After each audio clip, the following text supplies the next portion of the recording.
And welcome back to episode 108 of the Weekly Tech Run with me, Jay. And me, Carl. Oh, well, Carl, we are back for another, what I'm going to have to say is jam-packed episode this week, isn't it? We have got a lot of content to cover.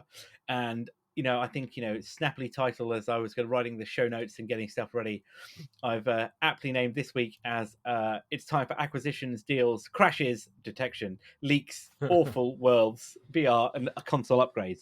And I think that pretty much sums up everything we're going to try and cover in this episode, because it has been another busy week or so in tech, has it not? It has, and I've already written most of next week's show notes because I had so much stuff to put in. I was going to say, we had enough content for probably a 4-hour show here, didn't we, if we had to cover everything? But we've already got great stories lined up for next week, and of course, anything new that breaks we'll try and squeeze in there too. But just to kind of give you a sneak peek of what's coming next week, we were a little bit late this week to cover the Apple press release is probably the best way to describe it. That thing. The Apple email, talk about that. We've got some updates on Google, and of course we've got the ever going on Nvidia saga. So we'll be covering more of that next week. But this week, it is acquisition central. I guess that's probably a good place to kick off, isn't it? So more cash is being splashed. I mean, before we go into this story, there's supposed to be a global economic downturn, isn't there, right now? Not in tech. No, apparently. Not in tech. I mean, the tech market does seem to be.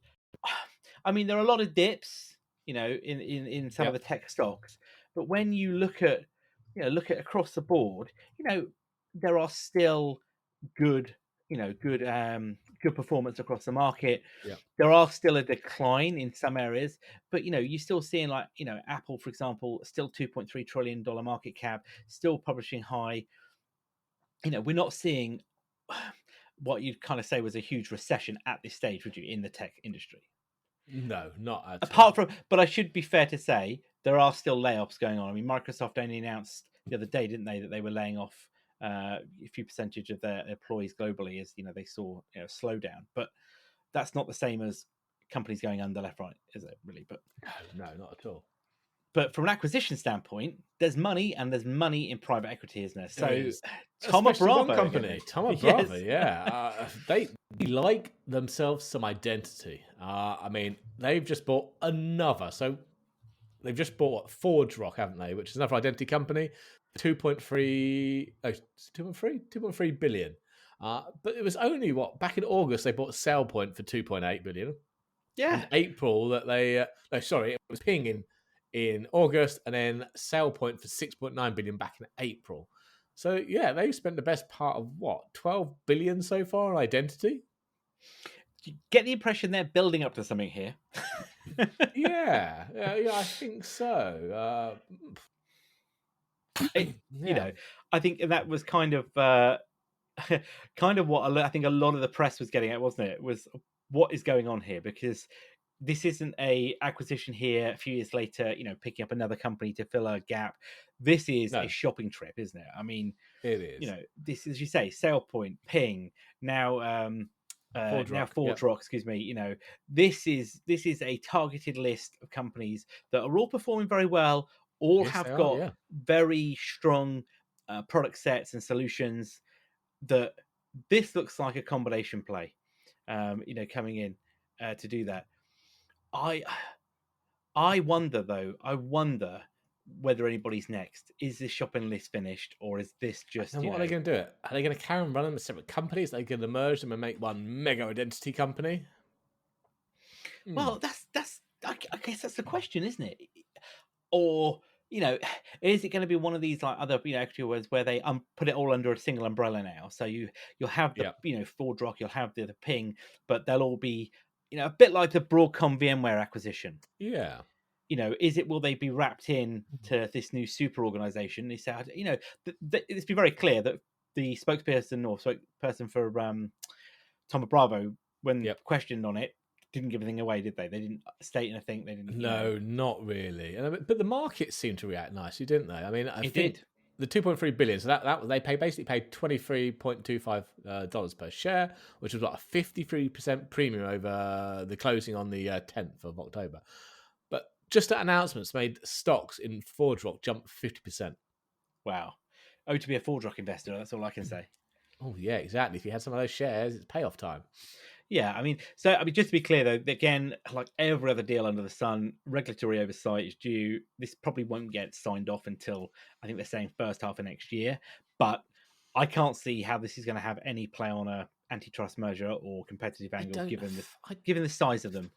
Though it could be argued True, that but Thoma they've now Bravo. bought. This is the third, identity company that Thoma Bravo have now bought.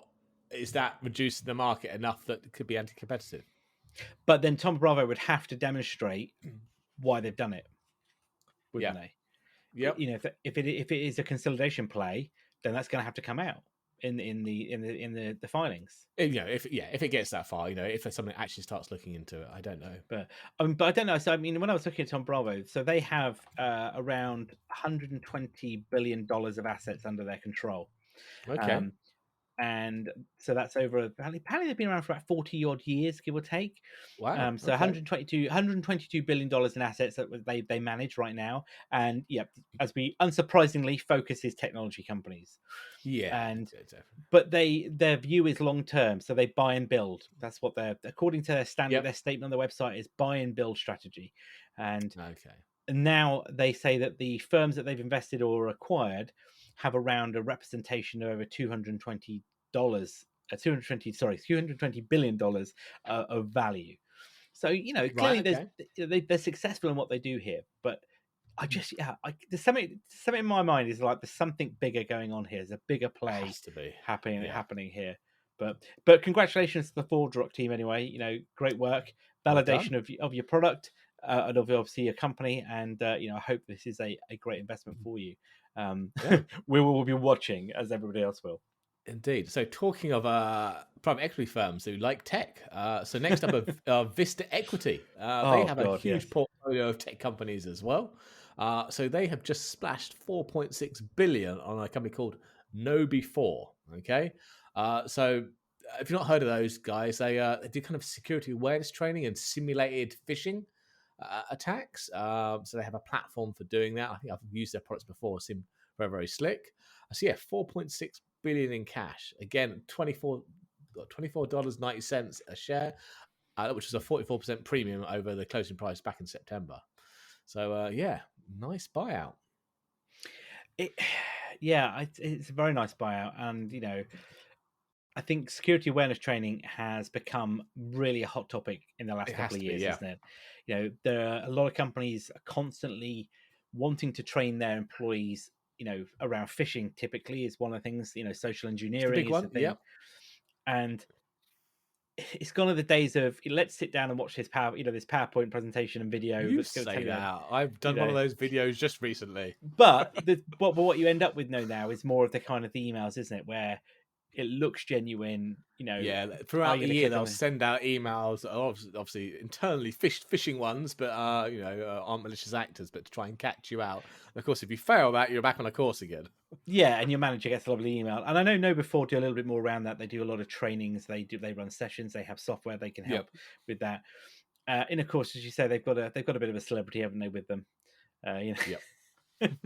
I wonder what Kevin's Kevin I can never say his surname properly. I can never say his surname properly. I wonder what he got out of this.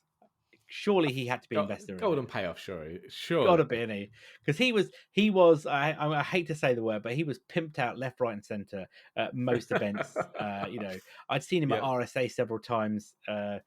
With the Know4 team and doing his own thing, I should say as well. And I think my company recently had him on as a speaker on a talk as well. Nice.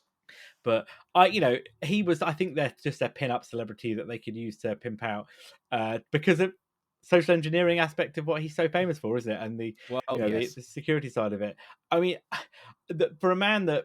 What was it? The man that was rumored to be able to whistle nuclear codes, wasn't it, on a bit of chewing gum wrapper? The nuclear whisperer, yeah, which was completely, we all know is false, but even he downplays. I mean, I think he's just become a legend, isn't it? I wouldn't say beyond that. There's a certain lore around him, isn't there? Yeah, and a lot of people have different views on him, and I'm not gonna try and say they're right or wrong, but I think he does have a bit of a checkered kind of reputation. I didn't know. I mean, so he runs his own company, Mitnick Security Consulting. He was the chief hacking officer and had investment in KnowBe4.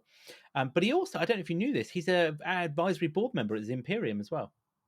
I did not know. Yeah. Oh, interesting. I didn't know. I have to say that was new to me, actually, that piece before. So given the fact that this was a man who spent, time in prison for wire fraud or unauthorized access to federal computers, and then spent best part of 2 years in prison. It sounds like fun man indeed. But yeah, so that's another one, and they've got that under that deal. What was it? $25 in cash for shares, wasn't it? $25 basically. Yeah, all cash. Yep, 44% premium over the closing price. But unlike Thoma Bravo, Vista's portfolio is vast, isn't it? And it's huge and mixed, isn't it? It's not just tech. They have hospitality, retail in there, don't they? They do, yeah. They do have a large tech part of it, but it's not just tech. Yeah, because I think they've got. I'm sure I remember reading something. They have an investment in Klarna, a smaller investment, as well as like sales and marketing. Marketo, who do Salesforce marketing stuff, plugs in, and I think. Well, I mean, obviously, there's a few other companies there that you and I both know. I even worked for some of those. As I say, you've worked for a couple of them, yeah, definitely. But there was some interesting ones as well, like Lucid, who do collaboration tool that competes with Microsoft. Visio. Visio, that's the word. I couldn't think of the one. Diagramming tool, yeah. So and Plural, but the one that makes there was one in there that I didn't know, which was Pluralsight. I forgot all about that. It was last year, wasn't it? Okay, yeah. I think we even talked about it now. Might well have done, yeah. When I was just looking down the list, I was like, really? When did they get bought? And I was like, oh yeah. So trying to remember who's bought who is I mean, so many acquisitions. It's just crazy at the minute. Money everywhere, and given the rise of inflation, interest rates at the moment, it is surprising that these things are happening. But I feel that I think within the next year we might see the tightening of belts around some of these larger deals. I just have a feeling there might be a kind of a scare in the market given what everything's happening. But good work for these guys. But one deal that is not yet signed is of course the Microsoft Blizzard acquisition, isn't it? Or Blizzard Activision, excuse me, I should say. Yeah, I think Microsoft might be getting a bit peed off with the UK CMA. Well, the CMA, as we've said before, they are a bit like a dog with a bone, aren't they? When they get something here, they are, yeah. So they've now completed the phase 1 acquisition of phase of 1 thing, deal. and they're moving to phase 2, aren't they? Or very close to moving to phase 2 of their investigation. There was enough evidence or whatever from phase 1 that it's enough to push them to phase 2. So Microsoft are not happy, are they? No, they're not. They're not happy. Then their argument is that given that Sony is the concern here, isn't it, around the competition angle? Yeah. Their view is that actually the CMA's decision is that the merger meets the threshold for a reference of an in-depth phase 2 investigation, giving rise to a realistic prospect of a substantial lessening of competition in gaming consoles, multi-game subscription services, and cloud gaming services. The CMA published. As you say, Microsoft are not impressed whatsoever. Their argument is actually that's not the case at all, and that Sony are more than capable of competing with them. Exactly. Yeah, they basically said, so in short, Sony is not vulnerable to this hypothetical foreclosure strategy, and the referral decision incorrectly relies on self-serving statements by Sony, which significantly exaggerate the importance of Call of Duty to it, and neglect to account for Sony's clear ability to competitively respond. Now, while Sony may not welcome increased competition, it has the ability to adapt and compete. Gamers will ultimately benefit from this increased competition and choice. I just, look, when that CMA argument talks around, lessening of competition in gaming consoles, subscription services, and cloud. Right, let's just take a quick look at this before they even merged. Sony's streaming service was no way. It's not even competition. I don't even think Microsoft would call that competition, would they? Microsoft's gaming competition. Stadia was more of a competition. Yeah, Stadia is more of it. Amazon is more of a competition to them. Alongside the other services that that say Nvidia offer with the Shield, Logitech have just come out with their cloud gaming one, haven't they? Amongst others, those are more competition to them. The gaming console market, well, Sony, Sony you're winning that one. Sony shift more boxes than Microsoft do. And then you've Yeah. also got, alongside that, you've got Nintendo, if you're talking consoles theoretically, aren't you, from a Switch argument? Yep. So that's not going to impact on the console argument. The subscription services, well, again, I'm sorry, I hate to say this, but there is only one winner here. Because again, Sony's product does not compete strongly enough with them. And by buying Activision, Blizzard Activision, I don't see how that's going to change, because Microsoft have made it very clear they will not restrict any product on a cross-platform sale, because again, it doesn't do them any favors. You know, the games are already there, and it's not like Sony have got this massive platform that all of a sudden is going to be decimated by Blizzard, going to Microsoft. It's a very weak argument, and it is. It's very weak. Well, they've managed to convince someone at the CMA that it's a valid. Of course they have. Yeah, of course they have. Wasn't it the Brazilian the Brazilian equivalent of the CMA greenlit that last month, didn't they? They were happy with it, which I think was funny, given the irony is they're worried about exclusives, aren't they? And Sony are the king of exclusives. They like to tie companies up for years before they can put it on other platforms. But obviously, they're not happy when it happens to themselves. No, but nobody is. It's anybody. It's like they're always that kind of. We all know that person who loves to take the the Mickey out people, and always is that one to make a joke at somebody else's expense. But you do it back to them, they're the first to get angry, the first to recoil, aren't they? And Sony are that person. Sony do not like it now that they are on the back foot. Which, let's be fair, no company wants to be in that position.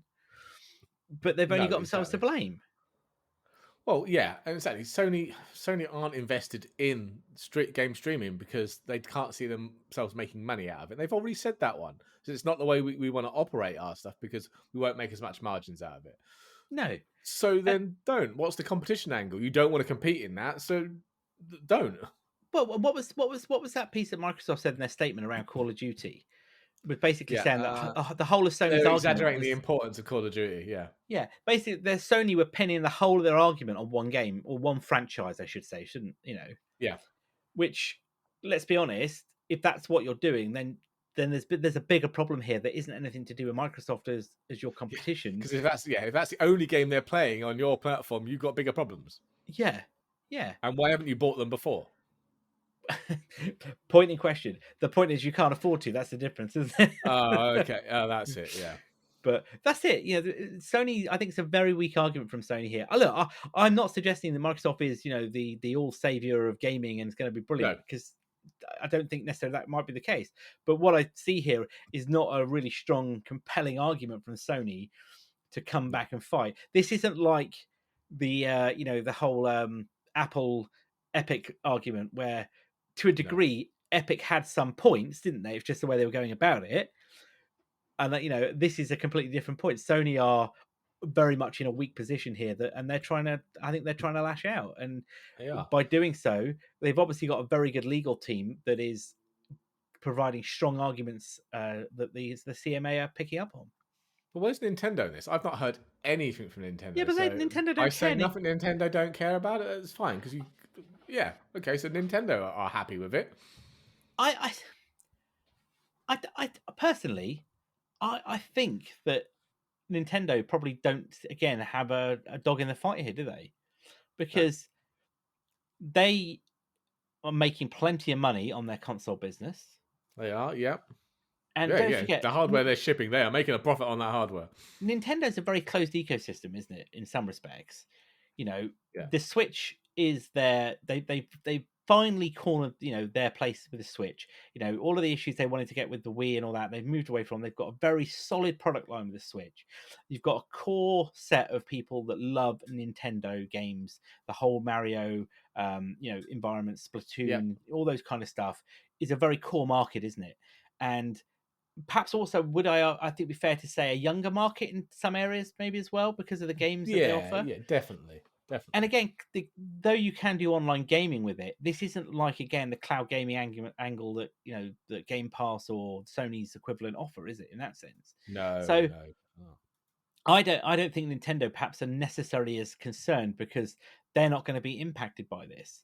You know, you are you going to buy a Series X at 500 quid, or are you going to buy a Switch? What's the Switch, the portable, smaller Switch, excuse me, which is a 200 something per quid. That's a very different product decision, isn't it? And what are you wanting out of that? The cloud gaming argument is probably the biggest one here. I think that might be the strongest point here because Microsoft do pretty much have that sewn up, don't they? And with Stadia now gone, there isn't probably really any competition to Microsoft on the cloud gaming front. No, that's true. But I mean, Sony could put it on PlayStation 5 and take a cut of the subscription. They could do, but they don't. That doesn't seem to be happening, is it? No, they won't do that. No. From a consumer standpoint, I don't necessarily see how a consumer is going to lose out here. No, not if Microsoft are truly going to keep doing, Bingo. If Microsoft stick to their word, which, let's be honest, I'm not going to suggest that is always the case. But let's just say Microsoft stay true to their word. In one argument, Microsoft's customers or anybody going down the route of Game Pass or that actually is going to benefit. Yeah. Sony consumers will continue to benefit because Microsoft have said they will honor all of the agreements that are there and will ensure that there is day one release on those consoles. On all platforms, yeah. So again, there's no loss there. I don't see it. If it was to be exactly how Sony said it was, and Microsoft basically pull up the rug and shut the door, and all of a sudden, 2/3 of Sony's games have all gone, then that's a different way of saying it, isn't it? Yeah. But it is what it. I have a feeling this isn't going to play out how we want it to play out, and given what we saw with Apple Epic and the way that went, I wouldn't want to call this right now. I don't know. No. We'll see. We'll definitely see. It'd be interesting to see what the because I can't remember. What about the EU? What have they come? They haven't said anything yet, have they? I'm not sure it's been approved yet. No. I've not seen anything recently. Well, there we go. But yeah, this is it's one that's going to continue to play on. And Microsoft don't want to, given the fanfare that Microsoft did around this, they're going to want this to close this, aren't they? Yeah. But hey ho. Right. Parking the CMA because it makes me angry. The EU one we'll know by the 8th of November. That's the deadline they've set. So we'll know the EU's answer shortly. If that passes, then I don't think the CMA have got much to stand on. Yeah, we'll see. Well, we'll let you know. Right. Now for something completely different. Yes. You been on a roller coaster anytime soon with your phone? I have not. I went go-karting and we did, didn't we? Yeah. But yeah. You didn't ring the police, did you? Oh no, I turned the feature off before I went on the go-kart. I thought there might be a possibility. And being in a full-on racing suit, I would never have got to my phone. Which just brings us to this next one, doesn't it? It seems that roller coasters are quite like car crashes, or at least they are to Apple's watch and iPhone. There have been many reports, I'm about to say over the US, because obviously it's only available in the US at the moment, that feature. It is only in the US, isn't it? I think it is at the moment, yeah. I think it's only in the US at the moment, but it's their car crash detection feature, which is meant to use all the sensors of your watch and your phone and a lot of AI magic to detect if you're in a car crash, and then call emergency services, which sounds like a great idea. But as we've said, it seems to be happening on roller coasters as well. Now, just to be clear, crash detection. So the new feature that was released with the iPhone 14, as well as the Series 8 watch, wasn't it? Yes. And was that them, or was it just those two? I can't remember. Was it just those two? Because they had the just new those two. And the Ultra, and the Ultra, because they had the new gyroscope sensors. And the G4. So Apple crash detection, as you say, it's designed to respond if you are in a car crash, and if you don't respond to the message within 20 seconds. 20 seconds, it contacts emergency services and says that the user of this device has been in a car crash. Oh, gosh. And sends your GPS location and everything like that, doesn't it? Fantastic bit of kit. And actually, this isn't necessarily new because a lot of cars have had this for some years, haven't they? Oh, of course they have, yeah. BMWs, I know particularly, have got them. I know other brands have as well. So again, it's a fantastic feature, and ultimately will save lives. There's no denying on that. It will save lives, won't it? But you're right. Should it be going off when you are on a roller coaster? Now, I can't remember how many G's was it that it said. Wasn't it something really ridiculous, like 200 G or something? The record up to that, I obviously think it doesn't need to go that high to trigger it. No, of course. But I'm thinking, right, how at what point on a roller coaster did they get to where they're like, it's we've got the same experience as a car crash, yet how do we not kill somebody on a roller coaster, but yet yet have that much force? You're doing the loop to loops and the corkscrew bits, which are like a car rolling, aren't they? And but the problem is great. You've got 20 seconds to respond, but you're strapped into a roller coaster. So one, you're probably not going to hear it, and two, can you get to your phone and get it out on a roller coaster and cancel it without losing your phone? Well, no, and what gets me though is that, it's been a while since I've been on some of these rides, but a lot of these rides, especially the ones like you say, there's roller coasters or high speed ones, they make it very clear about not having anything in your pockets, don't they? They do, yeah. Because they do. Calling 911 or 999, depending on where you are in the world, I mean, that's bad enough, but that phone coming out of your pocket on a corner or that's like a high speed projectile. Throwing a brick basically at someone's head, if it hits them, isn't it? Yeah. I just crazy. I mean, so people are doing that are getting on there. I mean, I don't know what's worse. I mean, you might want to call the emergency services after that thing lands and smashes somebody in the face. But yeah, so they've had this on several amusement parks, haven't they? I think one particular was mentioned. One particular ride that keeps triggering, isn't there? Yeah, is it Cincinnati's Kings Island amusement park? Is a roller coaster there that.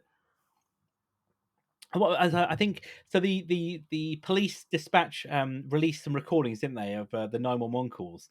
They did, and there's an automated message that says, this person's been involved in a crash. But apparently, in the background, you can hear the roller coaster and people screaming. I mean, if you're a dispatcher and you pick up that call, you have seconds to decide, don't you? How serious this is, and whether or not. Is it genuine? Is there a problem? And you make the wrong call here. That's it's life or death. I think it's very unfair. Either way, someone could die. You could send someone out to it, and they can't now go to another incident. Correct. Yeah, and again, someone else dies. But Apple have said that they made a statement, haven't they, around this? Oh, have they? I've not seen the statement. Yeah, I have to find it. I thought I had it on my notes, but I didn't. Basically, they commented on it saying that that the feature's working as designed. Of course, they make the point around again. I think there was kind of wording to something along the lines of the phone and the environment you're in, and also advised how you can turn it off.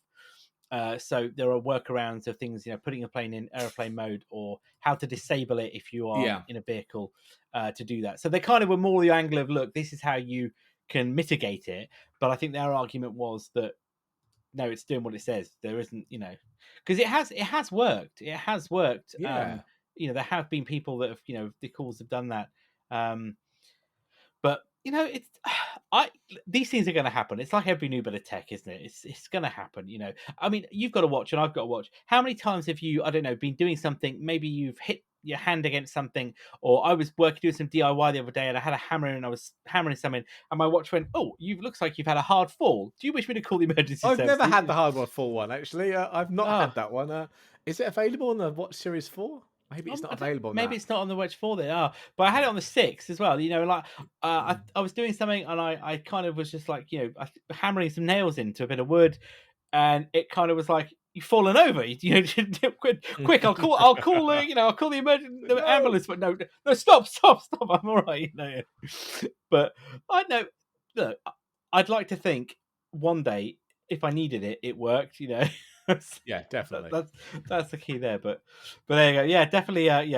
Keep that in mind next time you go on a roller coaster, and you're maybe turn that feature off, or put your phone or watch in airplane mode if you can do it. Or don't take it on the roller coaster. Or don't take it on the roller coaster. Yes, I would agree. That's probably the better bet. Yeah. So from roller coasters to leaks then, and I don't mean the water kind. Intel then So apparently Intel have had source code from their 12th gen Alder Lakes leaked online following They a have. alleged hack. Then this Yeah. is not Nearly good 6 news. gig, weren't they? 6 gig of it were leaked to 4chan and GitHub. 4chan, God. 4chan, yeah, and so GitHub. But yeah, say it was tools and code for building and optimizing BIOS and UEFI images. Intel has actually confirmed it's legitimate. But they don't believe it to be much of a threat, as they don't really use obfuscation, if I can say the Yeah, word, that's the one. to hide the bits and pieces. But interestingly, though, I was having a bit more of a read about this, and a famed security researcher, Mark Ermolov, he's already been hard at work analysing this, and has already found some issues or some potential issues. He's saying he's found secret MSRs, which are model-specific registers that are typically reserved for privileged code, and that can present security problems. He's found the private signing key used for Intel's boot guard, so potentially invalidating that feature. Ouch.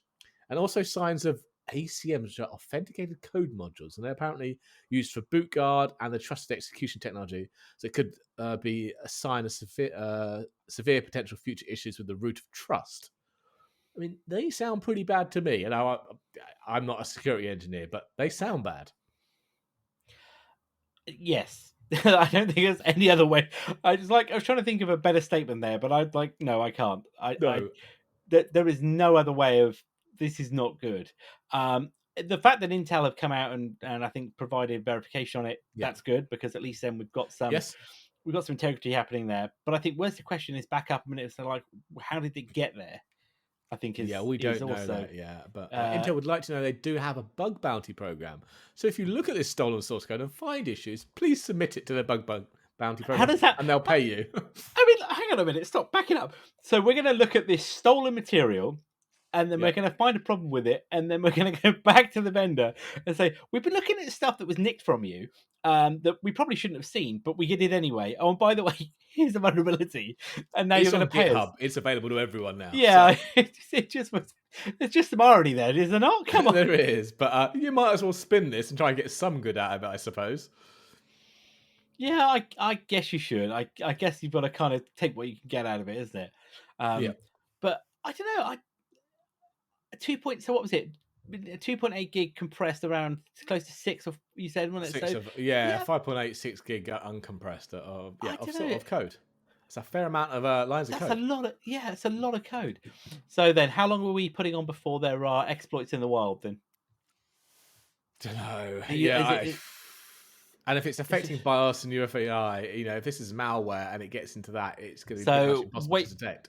Well, yeah. So there'll be a hell of a patching state going on then from every BIOS manufacturer. Motherboard vendor. I mean, but other than us enthusiasts, who patches the BIOS? Yes, that is. So patching the BIOS is to me, it's like one of those things that you never, typically, most people will never ever do, will they? It will never happen until you or I or another type of enthusiast is like, so I need this feature. Oh, hang on a minute. Yeah, or this chip doesn't support it, or this flag needs to be turned on, that nobody ever knows about. Yeah, it was published in version 0.6 of last, 12.6 BIOS flash that came out 3 years ago. Because that's it. Nobody checks it, and then it's not big news, is it, to have a BIOS update? Is it? It's not like Apple and iOS 16.1. It's a whole media event. What's new in version 2 of a BIOS? No, it doesn't happen. It's not happening. It's not happening at all. So you're right. Unless this becomes a big news story, kind of the way that Spectre Meltdown did, that's a different thing. I have a feeling this will, because it only affects this particular family of chips, potentially. This There's a lot of chips out there. There's a lot of chips out there, but given that Intel are obviously on the next generation release, it might be brushed under the carpet a little bit. But it'd be interesting to see what they do here. But I wouldn't be surprised. We're going to see exploits published, more and more research done on this, as you say, given that people are already pulling bits out of it. But it also, definitely. I guess the other problem, the thing I should say though about the exploits is actually how difficult are they to implement? Because sometimes a lot of these vulnerabilities, you really need to have a certain set of attributes, circumstances that come together, isn't it? That genuinely you can't replicate outside of a lab, and that's been done a few times, isn't it? So I don't know. It depends how Intel haven't come out already and said massive alert, have they? They've just kind of quietly gone, as you say, bug bounty. Yep. There's no real shouty. By the way, you've spotted that. Oh, we better fix this now. I don't know. Are you shocked anymore? Let's be look. Are you shocked I'm not anymore? shocked at anything nowadays. When you see another hack, somebody else's source code is leaked. No, I mean, people's incompetence still shocks me sometimes. When you're like, sorry, what? You're responsible for security of the app, and you did that? Well, yes, that's a whole different argument, though. That's a whole different argument. Talking of shocking things, then. Yes, it seems Meta may be having some problems persuading even its own employees to use Horizon Worlds, which is its new metaverse app. It's virtual world that people are basically virtual Facebook, isn't it? But yeah, so much so of a problem that there have been internal memos from the company who are going to be holding managers accountable for their teams using it or not using it in this case. Oh dear, that's not gonna end well. No. Apparently, The Verge obtained some memos, for the companies from the metaverse lead, Vishal Shah. So he's the overall man responsible for the metaverse, and it doesn't make for great reading, does it? No, not it does. Not when you have statements there saying is that the follow-up memo that says, as you say, managers should be held accountable, having their teams use Horizon at least once a week, and everybody in this organization should make it their mission to fall in love with Horizon Worlds. Yep. You can't do that without using it. Get in there, organize times with your colleagues, your friends, in both internal builds, but also the public builds, so you can interact with our community. And see the tumbleweed flow by in VR. Oh, I know. I mean, he does go on another one to say that currently feedback from our creators, our users, playtesters, and many of us on the team is that the aggregated weight of paper cut stability issues and bugs is making it too hard for our community to experience the magic of Horizon. That's because it's terrible. It's terrible. Maybe that's why people aren't using it, and they don't believe in it. They think it's a bad decision, and that's why people aren't on board with it. No, it's, the fact it's in quality. We talked about this before, isn't it? That it's in quality lockdown for the rest of the year, so they won't do anything but beyond basically fix it. And it says though, but what's he in that same statement? He calls out the issues around the onboarding experience, saying it's confusing and frustrating. Look, if you can't get if your consumer of a product does not interact with it successfully, I reckon within the first one or two goes, you're not gonna touch it. I don't care whether that's VR software. I don't care whether that's a mobile phone app. You know what it's like. If that doesn't work, you live and die in the first 5 minutes. Yeah, and you know what? And if it doesn't, you will either you won't use it or you'll get a workaround. Yeah. And that's what happens. And here, they don't want to use it. There's no trust in the product. And there's certainly no trust in the product when, publicly speaking, people are hearing from inside the company say it's terrible. Well, yeah, and exactly. And he's saying about, you can't love it if you don't use it, and why are you not proud of what you built? I have a question. How many of those people building it actually want to build it?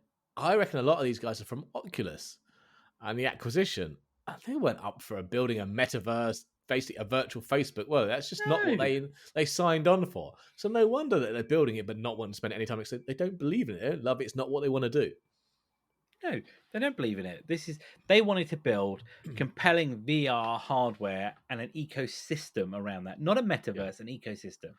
And that, so that it wasn't just around this. And let's be honest, when this looks like it was built circa 1996 style graphics, I mean, who's gonna want to use it? I mean, I've seen better games on iOS than graphics than this. It's just awful. Well, hold on.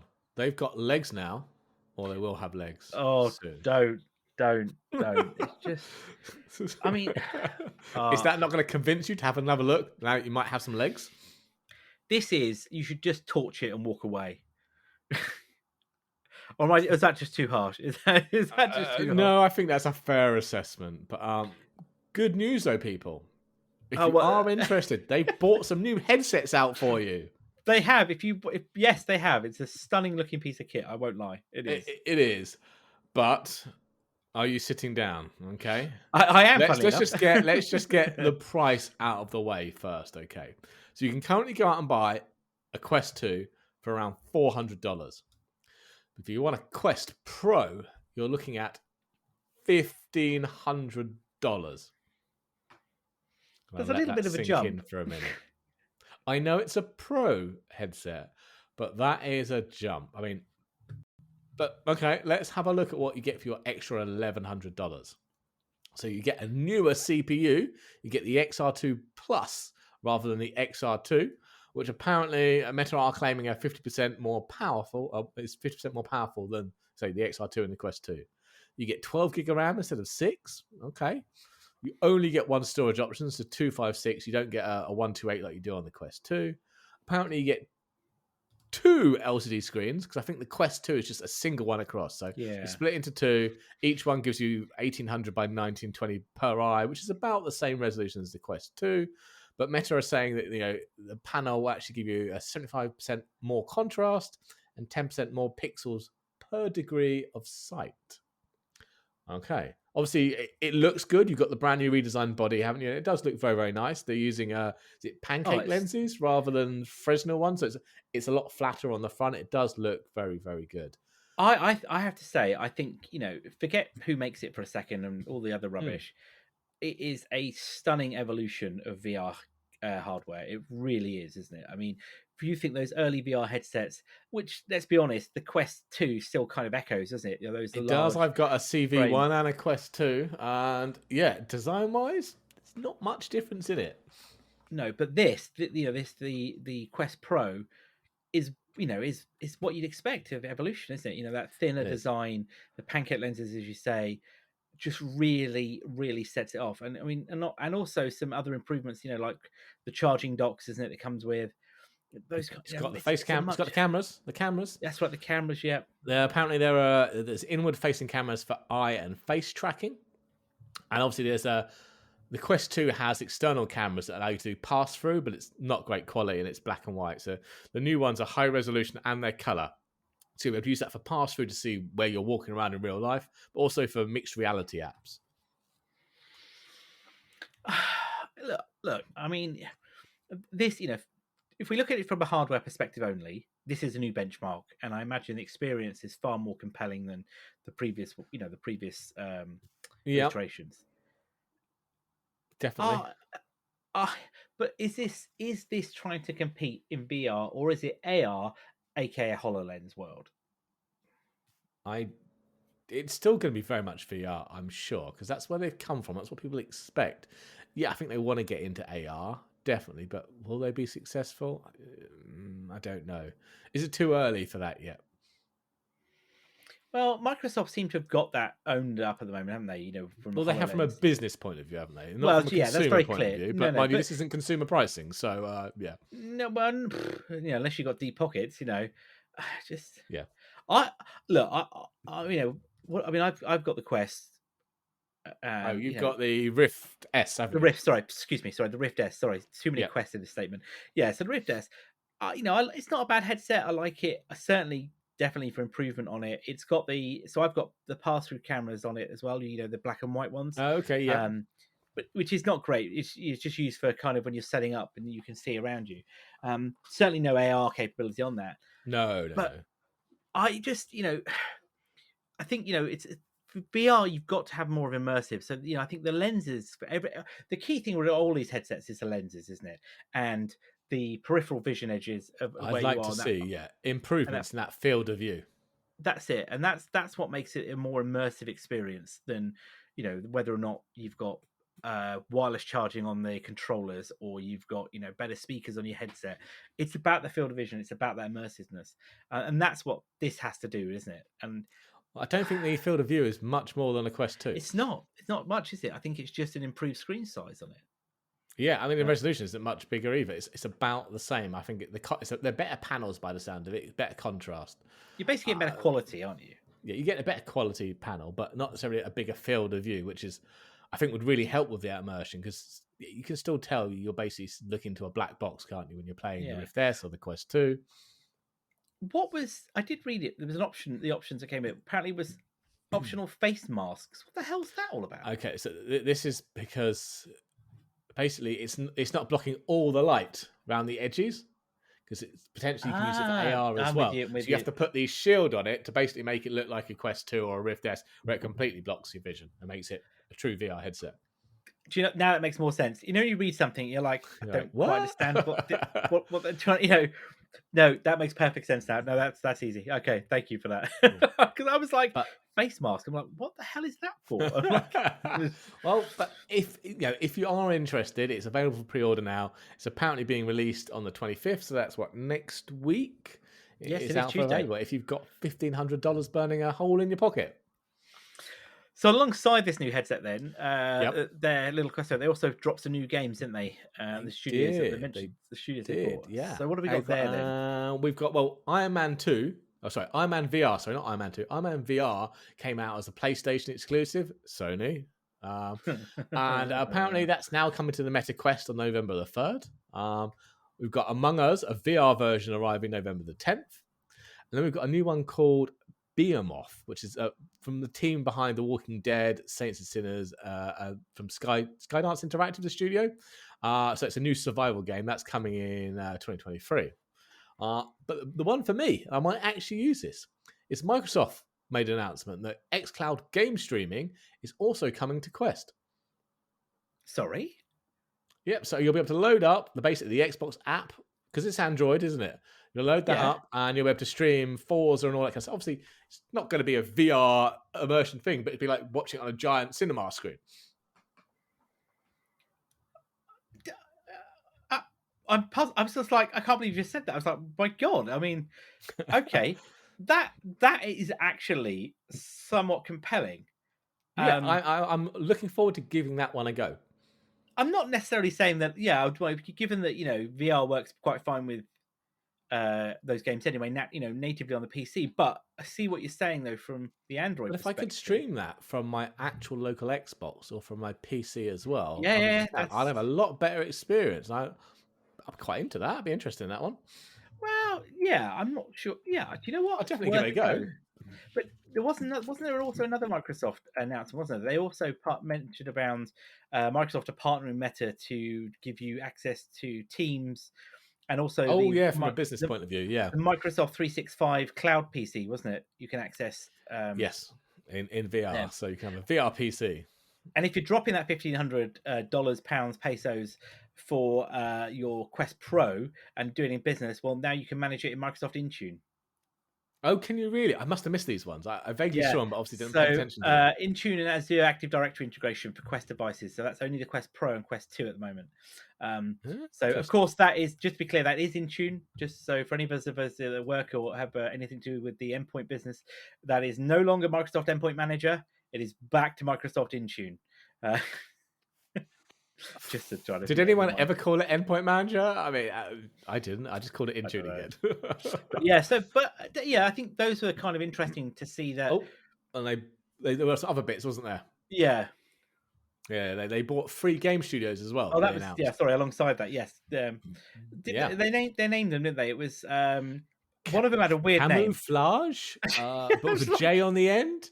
But they're the guys that make Iron Man VR. So they've just bought the studio. Hence why we're getting it on the Quest. They bought Armature Studios, who did the Resident Evil 4 VR conversion. Yep. And a company called Twisted Pixel Games, who make Wilson's Heart and Path of the Warrior. I've not played those ones or heard of them, but obviously the other 2 I have. Well, and then what's the other one?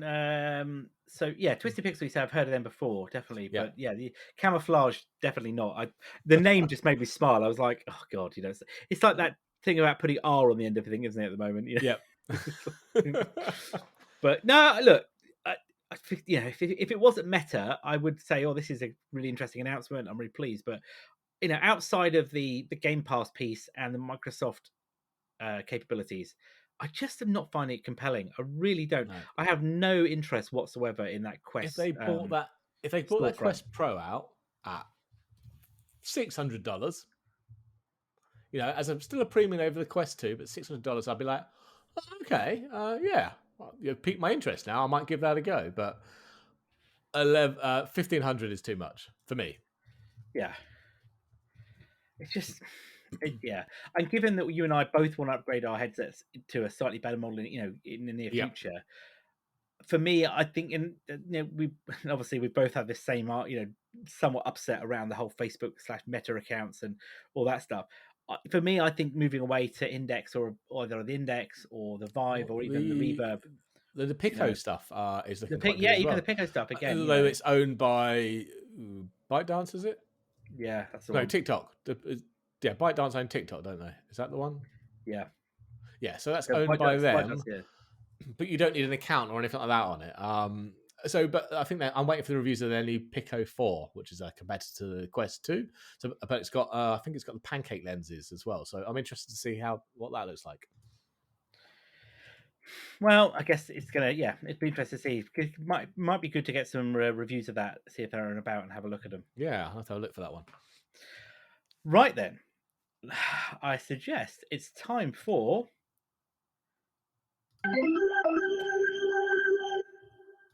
the Tech Rat Rumor Mill. So we have got we have got 2 rumors in this week. We have 2. They're not from the same company. They are still there from 2 different places.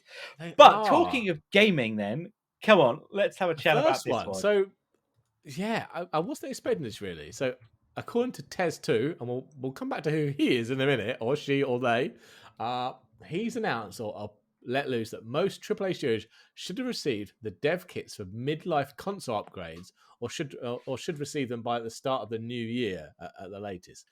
And he's referring to midlife upgrades for both the PlayStation 5 and the Xbox Series S or X. And he later confirms this is based on actual information and not a guess.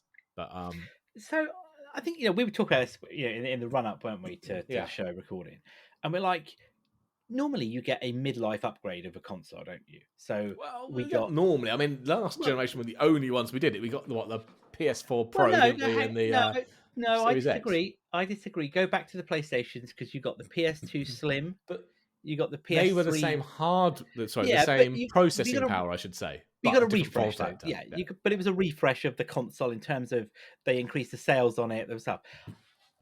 With the last generation, you're right. We had a noticeable upgrade in the sense of the 4K support, hardware under it, which gave 2 reasons. I think was one, it got longevity out of the platform, didn't it?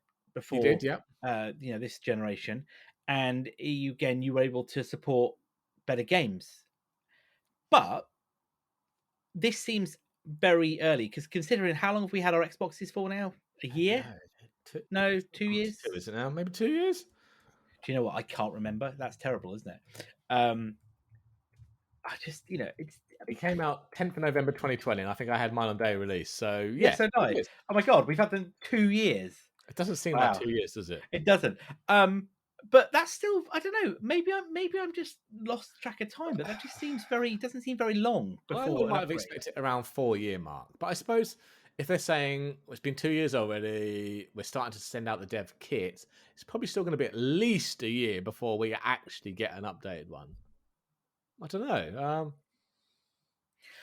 But look, I mean, so when they let's take the PS4 Pro, right? Yeah. So that came with upgrades to 4K gaming, didn't it? It got improvements in, I think, the memory and the storage as well, and it generally, as you say, got more horsepower. So we got better games. We got a lot of games re-rendered and re-upscaled, weren't they, for 4K support? We did, yeah. What are we going to do now? So 8K isn't going to happen. We were talking about that before. 8K, nobody's got an 8K TV. We might get 8K eventually, but it's not going to be. It's just going to be because they're now producing enough 8K panels, and it's not 4K. But it's not. But it's not going to be like 4K was, where 4K was a market driver because people wanted high quality. There was content in high quality. I think 8K, as you say, is just going to be more of an evolutionary step where we're just going to get there, isn't it? Yeah. The next one I think is probably variable refresh rate more. The new consoles support it, but do they have enough grunt to push 4K at 120 hertz or whatever, or I think much beyond 120, 140, most people won't notice a difference. But do they have enough grunt to do that? I don't think they do at the moment. No, I don't think they do. And how many TVs can support variable refresh rate? I think more and more now. I think they're pretty much all coming standard, but mine only just does in certain configurations. I think I'm at 4K. I think I can only go variable up to 60 hertz and below. I don't think mine does much different to that. No. But if I drop down to a lower resolution, I can go higher on the refresh rate. Something along those lines. It's not quite as simple as it is on the PC. No, but your thought process was perhaps more around CPU upgrades, wasn't it? Especially around from AMD. Yeah, as I say, I think the current PlayStation 5 and the Xbox Series SX are based on what Zen 3, aren't they? Or it could even be a Zen 2 architecture or a late Zen 2 and RDNA 2 as well. So I think obviously with AMD Zen 4 out, they've confirmed the event for November the 3rd to announce RDNA 3. I think maybe we'll see a move to that. I mean, out of the two here, the Series X was slightly behind the PS5 in some of the configurations, wasn't it, from a hardware perspective? I think that's from the storage point of view, not necessarily from CPU and GPU grunt, but that storage on the PlayStation 5 is very, very fast. I think, if to give upgrades in the storage, because I mean, don't get me wrong, the instant on capability of the Series X is phenomenal. I mean, I've actually turned instant on off just from a power saving point of view. And from cold boot, it still boots up in like 15 seconds. So I'm like, you know what? I'll save the power, especially at this rate. Oh, God, the cost of power at the moment. I've turned that off. But you're right. I think maybe they'll upgrade the storage system. Maybe we'll get PCI Express Gen 5 SSD storage to give that a boost, especially now Microsoft are all in on, is it called direct storage? Yeah, they are. Well, they stream it from that to the GPU. There's a lot more progress there going on. So I certainly wouldn't be upgraded. I can say it very clearly now. There's no compelling reason for me to do that. I contemplated going PS4 Pro at the time, but I didn't have a 4K TV. I went Series X. You see, I did have the 4K TV, so I went Series X. Yeah, well, so I'm saying Series X, so Xbox One X. Sorry, yeah, One X. Yeah. So I stuck with my PS4 all the way through, and obviously then jumped to the Series X, as it were. But and plus for the amount of 4K games that were available, just wasn't compelling either, from that sense. No.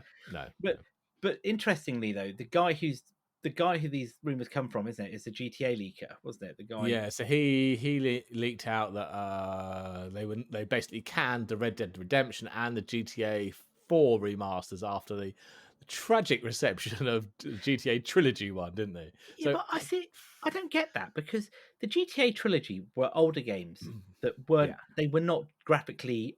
What I'd like to say was, as artistic. They were early 3D, weren't they? Yeah. Red Dead, the first Red Dead again was earlier, but GTA 4 has had some really impressive aftermarket mods that have made it look really good. So I don't know. Maybe I guess I can get that point. You don't want to, you don't want to get burnt twice, do you? But no, So obviously, this guy's got some contacts at game studios, clearly, yeah. Know that one. So there's probably some credence to source of a grain of truth here that maybe they have got them there, but I don't know how long before we see anything. It's got to be at least a year or so, hasn't it? So it's got to make it a much better argument. And I think if it's another year down the line, that's 3 years, maybe in time for Christmas, you could be getting closer to 4 years. I'm not entirely sure what's the life of what's the planned life for these consoles. Because the PS4, how long was the PS4 out for? PS4 was out for what?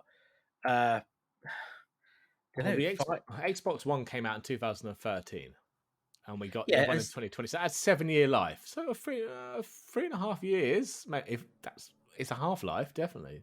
Well, I'm sure I read something that Sony. I don't know if they still do, but Sony used to have 10-year life cycles for the PS. They would be supported for 10 years from launch. So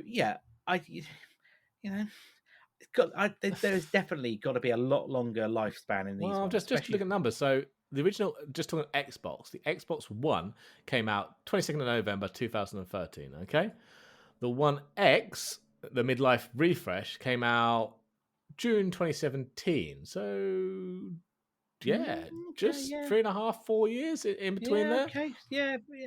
Funny. Yeah. Memory's going bad here. We're getting old, yeah. We're getting old, that's what it is. Yeah, collecting your pension soon, but Back in my day, you had one console that lasted 20 years. When I was a lad. Yeah, exactly. All right, well, so let's finish up on the final story for today and get this show wrapped up so the good people can go back to their lives. obviously, we've just talked about VR, but now it's Apple's turn again. And the rumors are still saying January for an event, but we have some more details on the hardware.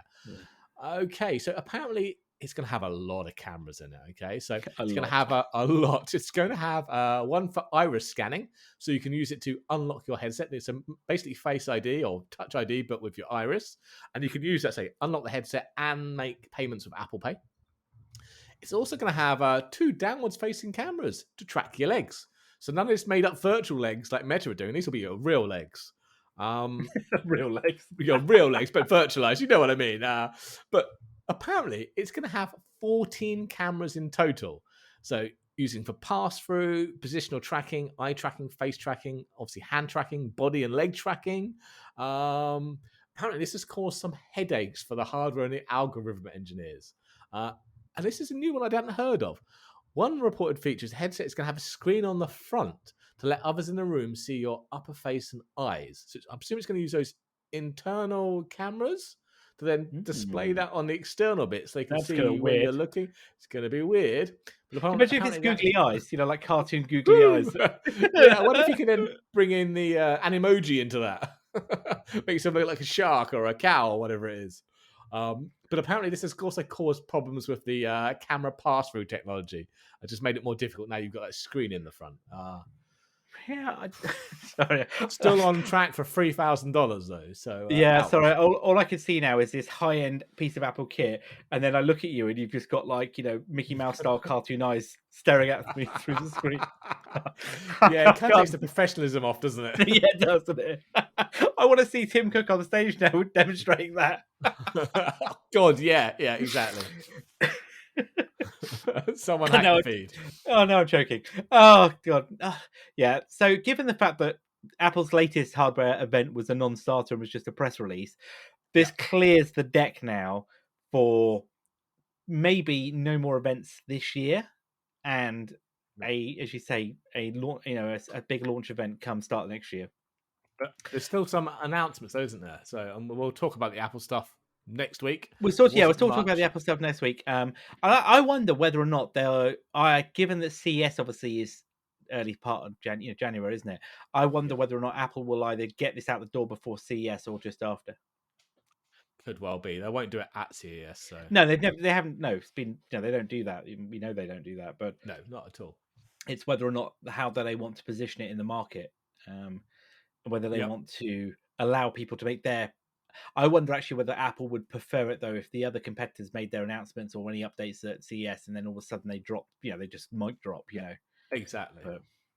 But no, we will definitely, as you say, further announcements on the Apple hardware from the press release that came out. We're going to cover those in detail on next week's show. But yeah, from the VR perspective, yeah, it's just these sort of tidbits that keep kind of popping up now, isn't it? Yes, it is. Okie dokie then. Is that it? I think that's it for today's. Yeah. Fantastic. Well, on that point then, let's wrap it up for this week. So you can find us online at techrant.online for all of our show notes and information. And of course, we're on Twitter at Weekly Tech Rant. Please leave us comments and thoughts, whatever you'd like to do. And of course, you can share this podcast and find it wherever you get your podcast from. So we'll be back next week for episode 109. I had to think about that. But I've been Jay. I've been Carl. Have a good evening, all.